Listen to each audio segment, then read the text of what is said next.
നമസ്കാരം. ഒന്നാം ഗർഭക്കേസിൽ ഗർഭം കലക്കി കേസിൽ രാഹുൽ മാങ്കൂട്ടത്തിന് മുൻകൂർ ജാമ്യം ലഭിച്ച ശേഷം 3 ദിവസം പോലീസ് അദ്ദേഹത്തെ ചോദ്യം ചെയ്തിരുന്നു. രാവിലെ 10 മുതൽ വൈകുന്നേരം 4 മണി വരെ ചോദ്യം ചെയ്യാനുള്ള അനുമതി കൊടുത്തിരുന്നു.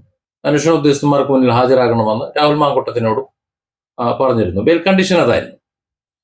കഴിഞ്ഞ ദിവസങ്ങളിൽ ഇത് സംബന്ധിച്ച് ചാനലുകളിൽ വന്ന വാർത്തകൾ, ആ വാർത്തകൾ പരിശോധിക്കുമ്പോൾ രാഹുൽ മാങ്കൂട്ടത്തിനെ ഇല്ലാതാക്കുന്നതിന് അല്ലെങ്കിൽ തെറ്റിദ്ധാരണാജനകമായ വാർത്തകൾ പരത്തുന്നതിന് ചില ചാനലുകളെ എങ്കിലും ചുമതലപ്പെടുത്തിയിട്ടുണ്ടോ ചിലരൊക്കെ എന്ന് സംശയിക്കപ്പെടുന്ന ഒരു സാഹചര്യമുണ്ട്. അല്ല, ഏറ്റവും നല്ല ഉദാഹരണമാണ് രാഹുൽ മാങ്കൂട്ടത്തിന്റെ മൊബൈൽ പരിശോധിക്കാൻ കൊടുത്തില്ല എന്നുള്ള വാദം. അഥവാ മൊബൈൽ കൊടുത്തു, പക്ഷെ ലോക്ക് തുറന്ന് അത് പരിശോധിക്കാനുള്ള അത് കൊടുത്തിട്ടില്ല എന്ന്. ഞാൻ മനസ്സിലാക്കുന്നത് രാഹുൽ മാങ്കൂട്ടത്തിന്റെ ബെയിൽ കണ്ടീഷൻ, മുൻകൂർ ജാമ്യം കൊടുത്തിട്ടുള്ള ആ കണ്ടീഷനിൽ പോലീസിൽ മൊബൈൽ ഫോൺ കൊടുക്കണം എന്ന് പറഞ്ഞിട്ടുണ്ട്. ചോദിച്ചാൽ കൊടുക്കണം എന്നുള്ളത് അത് കൊടുത്തു കാണും. മിക്കവാറും പാറ്റേൺ ലോക്കറ്റായിട്ട് തുറന്നിട്ടുണ്ടാകാം. അത് കൊടുക്കാൻ കോടതി പറഞ്ഞിട്ടില്ലല്ലോ. സാങ്കേതികമായി അങ്ങനെ വാദിക്കാം. അങ്ങനെ തുറന്നു കൊടുക്കാൻ പറ്റില്ല എന്ന് പറഞ്ഞു അത്രേ. പോലീസ് പറഞ്ഞത് രാഹുൽ മാങ്കൂട്ടത്തിന്റെ ആ മൊബൈലിനുള്ളിൽ ഇരയുടെ നഗ്നചിത്രങ്ങൾ അതിനകത്തുണ്ട്, അതുകൊണ്ട് അത് പരിശോധിക്കണമെന്നാണ്. അവർ എങ്ങനെ അത് മനസ്സിലാക്കിയെന്ന് അറിയില്ല. രാഹുലിന്റെ മൊബൈൽ ഒരു പക്ഷേ ഇതിനു മുമ്പ് ഏതെങ്കിലും പോലീസുകാരൻ ഒളിഞ്ഞു നോക്കിയിട്ടുണ്ടാവും, അല്ലെങ്കിൽ ഇത്ര ഉറപ്പ് വരൂലല്ലോ. ഇതിൽ അത്തരത്തിൽ ഫോട്ടോസ് ഉണ്ട്, അത് എടുക്കണം, രേഖകൾ എടുക്കണം, അതുകൊണ്ട് ഫോണ് പരിശോധിക്കണം എന്നാണ് പറഞ്ഞത്. ഇവിടെയും ചില ചോദ്യങ്ങൾ നമുക്ക് ചോദിക്കാനുണ്ട്. അതായത് രാഹുൽ മാങ്കൂട്ടത്തെ സംബന്ധിച്ചിടത്തോളം ഇത് കഴിഞ്ഞ ഓഗസ്റ്റിൽ നടക്കുന്ന സംഭവം. ഈ 6 മാസത്തിനിടയിൽ രാഹുൽ മാങ്കൂട്ടത്തിൽ ഈ ഡാറ്റകൾ മറ്റെവിടെയെങ്കിലുമൊക്കെ സേഫ് ആക്കി വെച്ചിട്ട് ആ പഴയ മൊബൈൽ ഫോൺ അത് ഫോർമാറ്റ് ചെയ്ത് കഴിഞ്ഞാലും രേഖകൾ തപ്പിയെടുക്കാൻ പറ്റും. ഇന്നത്തെ ടെക്നോളജി അത്രത്തോളം വളർന്നിട്ടുണ്ട്. പകരം അത് എവിടെയെങ്കിലും സൂക്ഷിച്ച ശേഷം ആ ഫോണ് തല്ലിപ്പൊട്ടിച്ച് കളയുകയോ മറ്റോ ചെയ്തിട്ടുണ്ടെങ്കിലോ, രാഹുൽ മാങ്കൂട്ടത്തിൽ അന്ന് ഉപയോഗിച്ചിരുന്ന ആ സിം അതനുസരിച്ച് അതിന്റെ IMEI നമ്പർ കിട്ടുകയും ആ IMEI നമ്പർ ഇന്ന് ആരാണ് ഉപയോഗിക്കുന്നത് എന്ന് കണ്ടെത്തിയിട്ട് അവിടുന്ന് ഫോൺ റിക്കവർ ചെയ്ത് കൊണ്ടുവരാൻ പറ്റും. അന്നത്തെ ഡാറ്റയും പൊക്കിക്കൊണ്ടുവരാം. പക്ഷെ ഇതൊക്കെ അറിയുന്ന ആളാണല്ലോ രാഹുൽ മാങ്കൂട്ടത്തിൽ. അതുകൊണ്ട് ഇതിനിടയിൽ തന്നെ ആ ഫോൺ അയാൾ നശിപ്പിച്ചു കളയില്ലേ. ഇന്ന് അയാൾ കൊണ്ടു നടക്കുന്ന ഫോണിൽ ഈ ബന്ധപ്പെട്ട എല്ലാ രേഖകളും ഉണ്ട് എന്നാണ് കരുതുന്നത്. എനിക്ക് തോന്നുന്നില്ല ഇന്ന് കൊണ്ടു നടക്കുന്ന ഫോണിൽ അത്തരത്തിൽ എന്തെങ്കിലും ഉണ്ടാവുന്നുള്ളൂ.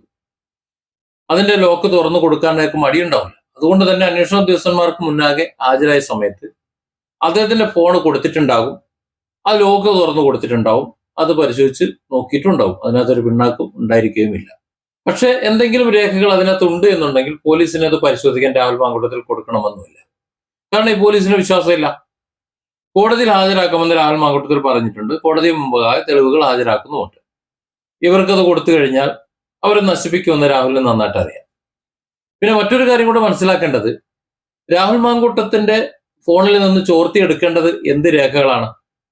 ഈ പറയുന്ന ഇര എന്ന് അവകാശപ്പെടുന്ന പരാതി കൊടുത്ത സ്ത്രീയും ഈ രാഹുൽ മാങ്കൂട്ടത്തിലുമായി ഉള്ള ചാറ്റുകളും മറ്റു വിവരങ്ങളും അത് സംബന്ധിച്ചുള്ള രേഖകളുമാണ്. ഈ ബന്ധപ്പെട്ട ചാറ്റുകളും മറ്റ് രേഖകളും എല്ലാം 2 ഫോണിലും ഉള്ളതാണ്. അവിടെ രാഹുൽ മാങ്കൂട്ടത്തിന്റെ മൊബൈൽ ഫോണിൽ ഉണ്ടെന്നുണ്ടെങ്കിൽ ഇരയുടെ മൊബൈൽ ഫോണിലുണ്ടാവും. അപ്പൊ ഇരയുടെ മൊബൈൽ പരിശോധിച്ചാലും ആ രേഖകൾ കിട്ടും.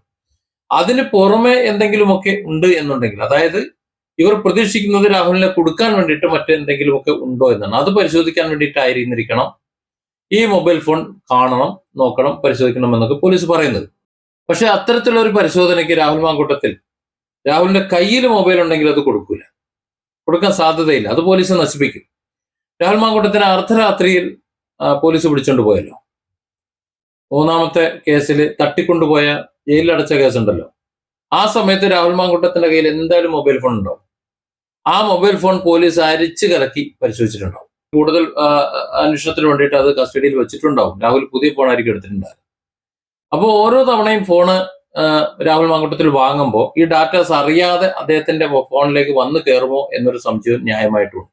ചുരുക്കം പറഞ്ഞാൽ അയാൾ ഉപയോഗിക്കുന്ന എല്ലാ ഫോണുകളിലും ഈ ബന്ധപ്പെട്ട രേഖകൾ കൊണ്ടിങ്ങനെ നടക്കുകയാണ്. കാര്യം എപ്പോഴാണ് കോടതിയിൽ ചോദിക്കേണ്ടി വരുന്ന അറിയാത്തത് കൊണ്ട് ആ രേഖകളെല്ലാം, ഫോട്ടോസും മറ്റ് ചാറ്റ് ഹിസ്റ്ററികളും എല്ലാം അതേപോലെ തന്നെ സൂക്ഷിച്ച് ഇങ്ങനെ കൊണ്ട് നടക്കുകയാണ് ഓരോ ഫോണിൽ വന്ന് തോന്നുന്നു.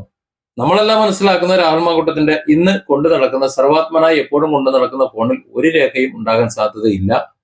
അദ്ദേഹം അത് വളരെ സേഫായി എവിടെയെങ്കിലും സൂക്ഷിച്ചിട്ടുണ്ടാവും എന്നാണ്. അങ്ങനെ സൂക്ഷിച്ചിട്ടുണ്ടെങ്കിൽ ഉറപ്പായിട്ടും ഈ ഫോണ് അദ്ദേഹത്തിന് പരിശോധിക്കാൻ കൊടുക്കുന്നതിനോ പാർട്ട്ണറിനോ ഒക്കെ പറഞ്ഞു കൊടുക്കുന്നതിനോ യാതൊരു ബുദ്ധിമുട്ടുമില്ല. പക്ഷേ രാഹുൽ മാങ്കൂട്ടത്തിൽ അന്വേഷണവുമായി സഹകരിക്കുന്നില്ല എന്ന് വാർത്തകൾ വരണം. സോഷ്യൽ മീഡിയയിലെ ഒരു വിഭാഗം അങ്ങനെ രാഹുൽ മാങ്കൂട്ടം സഹകരിക്കുന്നില്ല എന്ന് വീഡിയോകൾ ചെയ്യുന്നുണ്ട്, വാർത്തകൾ ചെയ്യുന്നുണ്ട്. മെയിൻ സ്ട്രീം ചാനലുകളുമുണ്ട് അതുപോലെ കാര്യങ്ങൾ പ്രചരിപ്പിക്കാൻ വേണ്ടി. ചുരുക്കം പറഞ്ഞാൽ രാഹുൽ മാങ്കൂട്ടത്തിനെ ഒരു വില്ലൻ പരിവേഷം ചാർത്തിക്കൊണ്ട് അവിടെ നിർത്താൻ വേണ്ടി നിരന്തരം ശ്രമിച്ചുകൊണ്ടിരിക്കുന്നു എന്ന് വേണം മനസ്സിലാക്കാൻ. അല്ലാതെ മൊബൈൽ ഫോൺ ഇതിനൊരു എന്തെങ്കിലും ഒരു പ്രാധാന്യമുള്ളൊരു വസ്തുവാണ് ഈ വാർത്തയ്ക്ക് എന്ന് തോന്നുന്നില്ല. കാരണം രേഖകൾ എന്തായാലും അദ്ദേഹത്തിന്റെ കേസ് വിജയിക്കാൻ വേണ്ടി സൂക്ഷിക്കേണ്ട ഉത്തരവാദിത്വമുള്ളത് കൊണ്ട് അത് കൃത്യമായി സൂക്ഷിക്കേണ്ടത് സൂക്ഷിച്ചിട്ടുണ്ടാകും. പിന്നെ നമ്മൾ കഴിഞ്ഞ വീഡിയോയിൽ നമ്മൾ പറഞ്ഞിരുന്നത് പോലെ നമ്മളാരും മൊബൈൽ 1-2 വർഷത്തിൽ കൂടുതൽ ഉപയോഗിക്കുമെന്ന് തോന്നില്ല. ഇപ്പോൾ ഒരു വർഷം കഴിയുന്തോറും മോഡലുകൾ മാറി വരുന്നു, അതിന്റെ ഫീച്ചേഴ്സ് കൂടി വരുന്നു. അതുകൊണ്ട് തന്നെ നമ്മൾ മൊബൈൽ ഫോൺ അപ്ഡേറ്റ് ചെയ്തുകൊണ്ടേയിരിക്കും. പഴയ മൊബൈൽ എല്ലാം കൂടി കെട്ടിത്തൂക്കി വെച്ചുകൊണ്ടിരിക്കുകയാണെന്നുണ്ടെങ്കിൽ അതിന് സമയം ഉണ്ടാവും. സ്വാഭാവികമായിട്ടും അത് ഫോർമാറ്റ് ചെയ്ത് ആർക്കെങ്കിലും കൊടുക്കും. 2 ഫോണുകളൊക്കെ സൂക്ഷിക്കുന്നവരുണ്ട്. ആ 2 ഫോൺ അവരുടെ കയ്യിൽ ഒരുപക്ഷെ ഉണ്ടായിരിക്കും. പക്ഷെ ഈ 2 ഫോണിലും രാഹുൽ മാങ്കൂട്ടത്തിന്റെ രേഖകൾ ഉണ്ടാകാൻ ചാൻസ് ഇല്ല. അപ്പോൾ ആ രേഖകൾ വീണ്ടെടുക്കാൻ വേണ്ടിയിട്ടല്ല ഇത്തരം വാർത്തകൾ കൊടുക്കുന്നതും പോലീസ് ആയാലും ഇത്തരത്തിൽ വാർത്തകൾ പറയുന്നതും രാഹുൽ മാങ്കൂട്ടത്തിന്റെ ഫോൺ ആവശ്യപ്പെടുന്നു. പുതുതായി എന്തെങ്കിലും രേഖകളുണ്ടോ, അല്ലെങ്കിൽ രാഹുലിനെ കുരുക്കാൻ വേണ്ടി എന്തെങ്കിലും ഉണ്ടോ എന്നൊക്കെ പരിശോധിക്കാൻ വേണ്ടിയിട്ടായിരിക്കും, അല്ലെങ്കിൽ രാഹുൽ മാങ്കൂട്ടത്തിൽ അന്വേഷണവുമായി സഹകരിക്കുന്നില്ല എന്ന് പറയാൻ വേണ്ടിയിട്ടായിരിക്കും. ഏതായാലും പുതിയ മൊഴികളും പുതിയ നീക്കങ്ങളും എല്ലാം സൂചിപ്പിക്കുന്നത് ഈ വരുന്ന തെരഞ്ഞെടുപ്പിന്, അതായത് നേരത്തെ ഉറപ്പിച്ചിരുന്നത് പോലെ അസംബ്ലി തെരഞ്ഞെടുപ്പിന് രാഹുൽ മാങ്കൂട്ടത്തിനെ കരുവാക്കിക്കൊണ്ട് കൂടുതൽ സംസാരം ഉണ്ടാക്കിക്കൊണ്ട് ഭരണ പരാജയം മറച്ചു വെച്ചുകൊണ്ട് തെരഞ്ഞെടുപ്പിനെ നേരിടാമെന്ന്. അല്ലാതെ തൽക്കാലം മറ്റു മാർഗങ്ങൾ പക്ഷം കാണുന്നില്ല. അതിനുവേണ്ടി അവർ പോലീസിനെ ദുരുപയോഗം ചെയ്യുന്നു എന്ന് പറയേണ്ടി വരും. അല്ലെങ്കിൽ 3 കേസുകളാണ് ഇവിടെ വന്നത്. ആ 3 കേസിലും കോടതി എന്താണ് പറഞ്ഞതെന്ന് നമുക്ക് എല്ലാവർക്കും അറിയാം.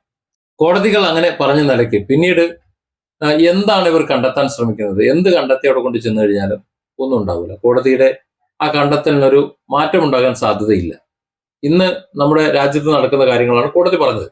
അതുകൊണ്ട് തന്നെ ആ കേസുകളെ സംബന്ധിച്ചായിരിക്കില്ല ഇനി രാഹുൽ മാങ്കൂട്ടത്തിൽ നേരിടേണ്ടി വരുന്നത്. പുതിയ എന്തെങ്കിലുമൊക്കെ ഉണ്ടാക്കിയെടുക്കാൻ വേണ്ടിയിട്ടായിരിക്കും. അതിന് എന്തെങ്കിലും കാര്യങ്ങളുണ്ടോ, അല്ലെങ്കിൽ എവിടെയെങ്കിലും അണിയറയിൽ കാര്യങ്ങൾ ഒരുക്കി വെച്ചിട്ടുണ്ടാകും.